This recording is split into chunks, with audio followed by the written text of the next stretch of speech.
Movie के start होते ही हम दो साइंटिस्ट को देखते हैं जो दोनों हस्बैंड वाइफ थे। और उसके हस्बैंड का नाम क्लाइव था और उसकी वाइफ का नाम एल्सा था। और ये दोनों जेनेटिक साइंटिस्ट थे, यानी कि एक ऐसे साइंटिस्ट जो अपने एक्सपेरिमेंट के ज़रिए नए नए क्रिएचर और एनिमल्स बनाते हैं। यानी कि दो एनिमल्स या फिर क्रिएचर के डीएनए को मिक्स करके एक नया एनिमल और क्रिएचर बनाए। दोनों एक मेडिसिन बनाने वाली कंपनी के लिए काम करते थे और इस कंपनी का नाम नर्ड था। और क्लाइव और एल्सा इस कंपनी के लिए ये काम करते थे कि पहले तो ये दो एनिमल्स के डीएनए को मिक्स करते थे जिससे एक नया एनिमल बनता है, और फिर उस एनिमल के प्रोटीन से कई बीमारियों की मेडिसिन वो लोग बना सके। अभी अभी इन लोगों ने एक नया एनिमल भी बनाया था जो कि एक मेल था और दिखने में बिल्कुल डिफरेंट था। और सेम ऐसा ही एक एनिमल ये पहले भी बना चुके हैं जो कि फीमेल थी। अब ये दोनों एनिमल्स को एक दूसरे के सामने लाते हैं और वो दोनों एनिमल्स एक दूसरे से बहुत प्यार से मिलते हैं, यानी कि वो दोनों एनिमल्स एक दूसरे को पसंद कर रहे थे।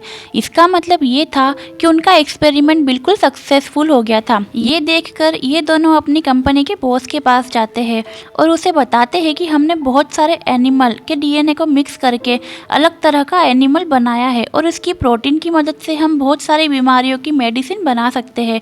और इसके साथ साथ हमने एक नया तरीका भी निकाला है, और वो ये है कि हम इंसान और जानवर के डीएनए को मिक्स करके एक नई हिब्रिड बना सकते हैं और डेफिनेटली हम बहुत सारी बीमारियों की मेडिसिन बना सकते हैं। उनकी बॉस बताती है कि जो तुम काम कर रहे थे, यानी कि जो एक्सपेरिमेंट तुमने किया, उससे कंपनी बहुत खुश है। और जो तुम बात कर रहे हो इंसान और जानवर के डीएनए को मिक्स करने की, उसके लिए कंपनी अभी एग्री नहीं होगी। और जो जानवर तुमने बनाए हैं, हमारी कंपनी उनकी प्रोटीन से मेडिसिन बनाना चाहती है, इसीलिए सारे रिसर्च को रोक कर मेडिसिन बनाने पर फोकस किया जाए। इस बात पर क्लाइव और एल्सा कहते हैं कि अगर हमने ये काम स्टार्ट ना किया तो कोई और कर देगा। जिस पर वो कहते हैं कि हमने कब कहा कि हम ये काम नहीं करेंगे, हम ये काम ज़रूर करेंगे, लेकिन उससे पहले हम मेडिसिन बनाएंगे और उन्हें मार्केट में लाएंगे और उसके बाद तुम्हारे प्रोजेक्ट पर काम शुरू करेंगे। इसीलिए वो उन दोनों को मना कर देती है। इस बात की वजह से ये दोनों थोड़ा हर्ट हो जाते हैं, क्योंकि वो दोनों जेनेटिक साइंटिस्ट थे जो किसी कंपनी के लिए जानवरों के प्रोटीन से मेडिसिन बनाने का काम नहीं कर सकते थे। इसीलिए वो ये डिसाइड करते हैं कि हम सीक्रेटली इस रिसर्च को आगे बढ़ाएंगे। इसीलिए वो अपना काम स्टार्ट कर देते हैं, लेकिन इस काम को आगे बढ़ाने के लिए उन्हें इंसान का डीएनए चाहिए था। इसीलिए एल्सा क्लाइव को किसी का डीएनए लाकर देती है। क्लाइव पूछता है कि ये किसका डीएनए है। इस बात पर एल्सा कहती है कि ये किसी अननोन पर्सन का डीएनए है। और फिर वो इंसान के डीएनए और उन एनिमल के डीएनए जिन्हें इन्होंने बनाया था, उन पर एक्सपेरिमेंट करते हैं। ये लोग बहुत ही हार्ड वर्किंग करते हैं, लेकिन इन्हें सक्सेस हासिल नहीं होती और इस बात की वजह से वो दोनों काफ़ी अपसेट हो जाते हैं। एक दिन एल्सा एक और डीएनए लेकर आती है और बताती है कि ये सबसे बेस्ट डीएनए है और इसीलिए अब हम अपना एक्सपेरिमेंट इसी वाले डीएनए पर करेंगे।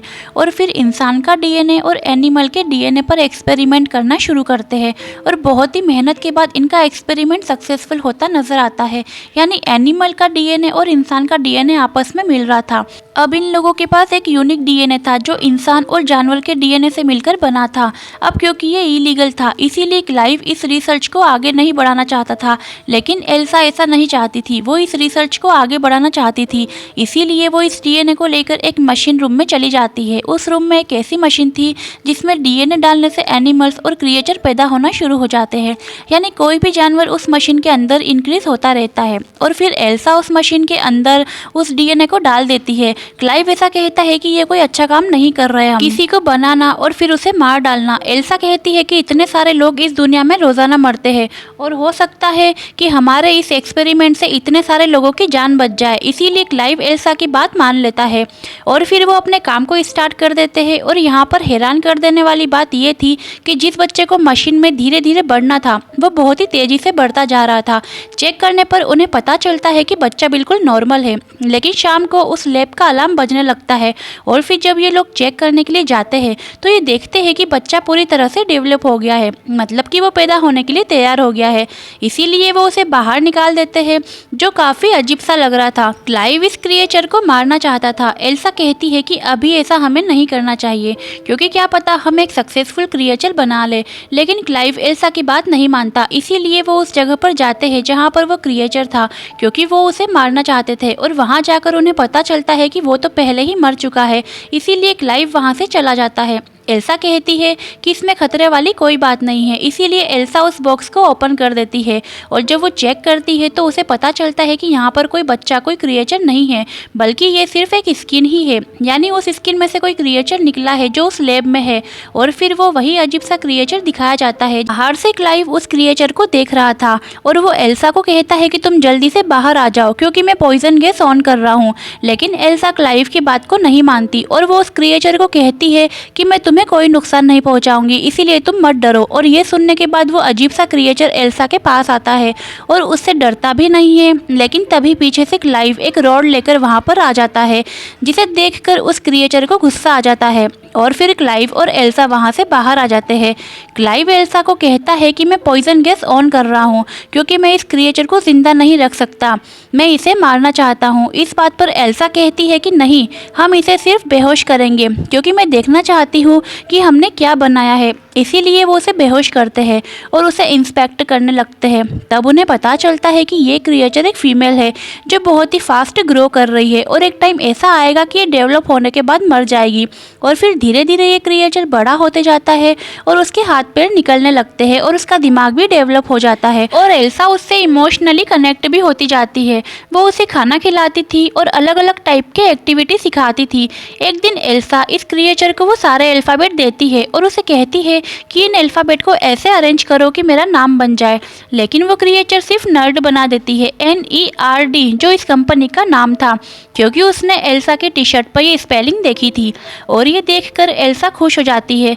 तभी वहाँ पर क्लाइव आ जाता है जो उस क्रिएचर को बिल्कुल भी पसंद नहीं करता था। वो कहता है कि इस क्रिएचर को बाहर किसने निकाला, इसको अंदर रखो और उसकी पूंछ भी कवर होनी चाहिए। एल्सा क्लाइव को कहती है कि इसे जानवर मत कहो। क्लाइव कहता है कि फिर मैं क्या कहूँ। एल्सा कहती है कि तुम इसे ड्रेन कहो क्योंकि इसने अभी अभी अल्फ़ाबेट से नर्ड बनाया है, जिससे उल्टा करने पर ड्रेन बनता है।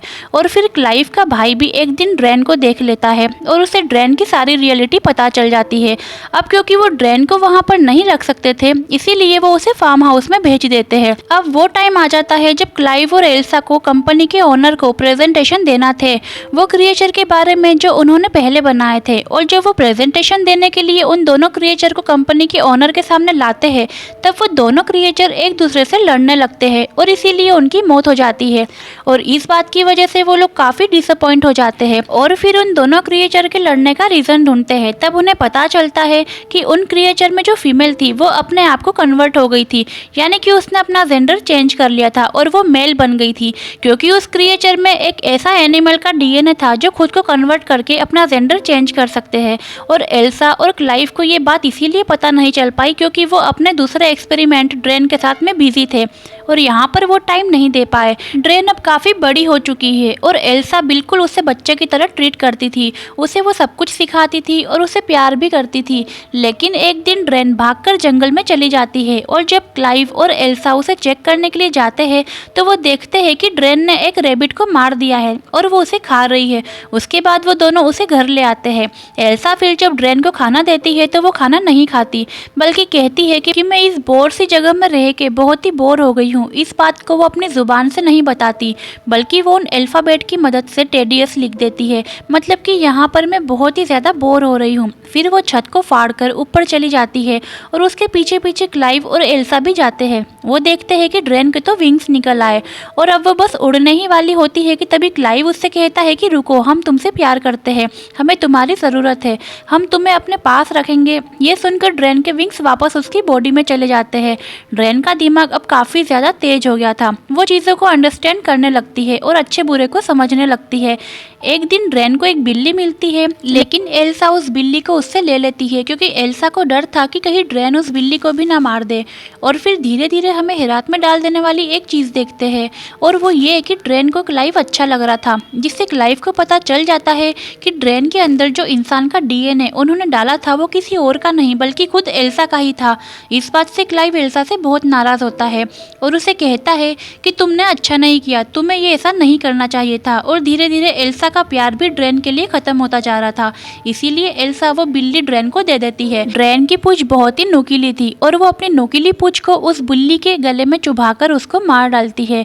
ये देखकर एल्सा को बहुत ज्यादा गुस्सा आता है और वो ड्रेन को चाटा मार देती है। थप्पड़ लगने की वजह से ड्रेन एल्सा के ऊपर आकर खड़ी हो जाती है और वो एल्सा के गले में लगी एक चाबी को निकालती है और दरवाजा खोलकर वहां से चली जाती है। ड्रेन के अलग अलग फेसेस उन लोगों के सामने आ रहे थे। फिर हम देखते हैं कि एल्सा वो प्रोटीन बनाने में कामयाब हो चुकी थी जिसकी रिस्पॉन्सिबिलिटी कंपनी ने उस पर लगाई थी। फिर एक दिन क्लाइव कैमरा के फुटेज यानी कि अपने लैपटॉप की स्क्रीन पर देख रहा होता है कि ड्रेन कहाँ पर है और ड्रेन उस टाइम पानी में होती है और अब क्लाइव को भी ड्रेन अच्छी लगने लगी थी और वो अपने लैपटॉप की स्क्रीन पर हाथ लगाता है। दूसरी तरफ भी ड्रेन कैमरा को टच करती है यानी कि वो क्लाइव के हाथ पर अपना हाथ लगाती है जो कि वो जान चुकी थी कि क्लाइव उसे देख पा रहा है। ये देखकर क्लाइव बहुत शॉक हो जाता है। फिर हम देखते हैं कि क्लाइव उस फार्म हाउस पर आया है जहां पर ड्रेन थी। क्लाइव वहां पर अकेला आया था और यहाँ पर उसके साथ एल्सा नहीं थी। क्लाइव ड्रेन को आवाज लगाता है लेकिन वो उसे कहीं भी नजर नहीं आती। तभी क्लाइव पीछे से मुड़कर देखता है तो ड्रेन उसके पीछे ही खड़ी थी। तभी ड्रेन क्लाइव के पास आकर उससे कहती है कि तुम मुझे अच्छे लगते हो और उस बात पर क्लाइव कहता है कि नहीं, ये बुरी बात है। लेकिन अब क्योंकि क्लाइव को भी ड्रेन अच्छी लगती थी इसीलिए वो भी अपनी फीलिंग्स पर कंट्रोल नहीं कर पाता। लेकिन इतनी ही देर में वहाँ पर एल्सा आ जाती है और वो जब उन दोनों को साथ में देखती है तो बहुत ही ज़्यादा बुरा फील करती है। इसीलिए वो नाराज़ होकर वहाँ से चली जाती है। और यहाँ ड्रेन की पूंछ बहुत ही नुकीली थी यानी वो किसी के लिए भी खतरा हो सकती थी। इसीलिए एल्सा उसकी पूंछ को काट देती है और एल्सा बहुत ही अपसेट थी। और यहाँ पर उन दोनों को अपनी गलती का एहसास होता है कि उन्हें ये क्रिएचर नहीं बनाना चाहिए था। एल्सा कहती है कि जो प्रोटीन कंपनी को चाहिए था वो मैं बना चुकी हूँ और वो ड्रेन के अंदर है और वो ड्रेन के अंदर बहुत ही ज़्यादा है। और अब वो दोनों डिसाइड करते हैं कि वो ड्रेन को मार देंगे और फिर वो दोनों ड्रेन के पास जाते हैं और देखते हैं कि ड्रेन की हालत तो ऑलरेडी मरने की हालत में है। और देखते ही देखते ड्रेन मर जाती है क्योंकि हम जानते हैं कि उसका लाइफ साइकिल इतना ही था। उसके मरने के बाद वो दोनों उसे कोई पास ही की जगह में दफना देते हैं।